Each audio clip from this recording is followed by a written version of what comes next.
Baru 4 hari Lebaran Idul Fitri tanggal 27 Mei 2020, kembali terjadi musibah tenggelamnya 4 orang warga Kabupaten Pidi di Pantai Suak, Kecamatan Salatiga, Kabupaten Aceh Barat. Kejadian tersebut terjadi sekitar pukul 17.00 WIB. Kronologinya, keempat orang korban yang merupakan ayah, anak, dan keponakan.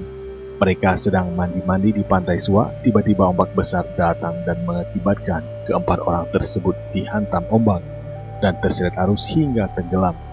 Satu korban, Tisam Suwardi, berhasil selamat, namun anak dan keponakan korban hilang terseret arus. Pukul 19.15 WIB, kantor Basarnas Banda Aceh memerintahkan personel Posar Melabuh bergerak ke lokasi untuk melakukan pencarian. Dilakukan dengan membagi dua tim. Tim 1 melakukan penyisiran dari pantai hingga tim 2 melakukan penyisiran dengan menggunakan 1 unit perahu karet dari jembatan Kuala Bubuh. Karena kondisi cuaca gelombang besar di Kuala Bubuh, beberapa kali tim sempat mencoba untuk menembus gelombang namun gagal. Pada pukul 21.00 WIB, tim 2 menghentikan sementara pencarian dikarenakan gelombang laut yang tinggi sehingga tidak memungkinkan melakukan pencarian.